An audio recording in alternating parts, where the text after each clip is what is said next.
សួស្តីបាទពុកម៉ែបងប្អូនរបស់យើងទាំងអស់គ្នាបាទថ្ងៃនេះគឺខាងខ្ញុំបាទជាគឺបាទរៀបចំប្រភេទម៉ាស៊ីនកិនស្រូវបាទចល័តហើយមួយគ្រឿងទៀតហើយបាទ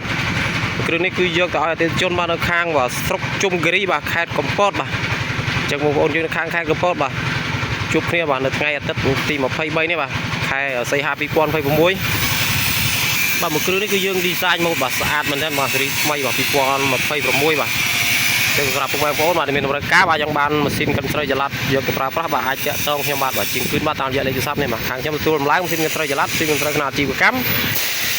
រ៉ូម៉ូតសម្រាប់ដឹកម៉ាស៊ីនច្រូតប្រភេទឡានដឹកឡានឆ្នៃតូចធំបាទមួយគ្រឿងនេះដែរយើងបំពាក់ជាមួយនឹងម៉ាស៊ីនម៉ាក CD បាទ30សេសគឺយើងលេងដាក់25ទៀតហើយបាទគឺដាក់ឲ្យវាសមមាត្រគ្នាជាមួយនឹងត្បាល់របស់យើងតែម្ដងបាទ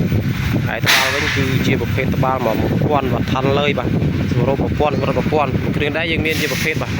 ពីច្រែងញាក់ទៀតបាទបងប្អូនបាទពីច្រែងបាទសម្រាប់រែងស្មាតបាទគ្រាប់ស្មៅការស្មៅបាទអញ្ចឹងសម្រាប់បងប្អូនបាទចង់បានទៅពីច្រែងញាក់បាទកំងភ្លាមធ្វើជូនភ្លាមបាទបងប្អូនបាទ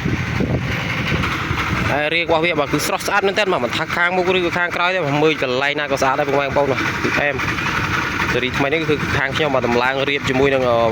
ប្រភេទដែកបាទក្រាស់មាំល្អបាទសំបីតែកាងរបស់វាក៏យើងប្រើជាប្រភេទដែកអ៊ុយបាទក្រាស់បាទអ៊ុយ120អ៊ុយ140បាទសម្រាប់សេរីថ្មីបាទ2021គឺខាងខ្ញុំមានឌីហ្សាញមកបាទខុសមុនបន្តិចដែរបាទដោយសារកន្លែងនេះយើងដាក់រូបចក្កតា2លើក្រោមឥឡូវគឺយើងដាក់រូបប្រាសាទអង្គរវត្តរបស់យើងបាទជាសម្បត្តិនៃវត្តជាតិរបស់យើងហើយផ្នែកខាងមុខនេះគឺប្រាសាទព្រះវិហារបាទស្អាតបាទសូមអធិស្ឋានបាទនេះគឺជាការកាត់ដោយដៃបាទសម្រាប់បងប្អូនយើងបាទមានរកការវឹតឡើងបាទអរគុណច្រើនបាទបាយជម្រាបលាទាំងអស់គ្នា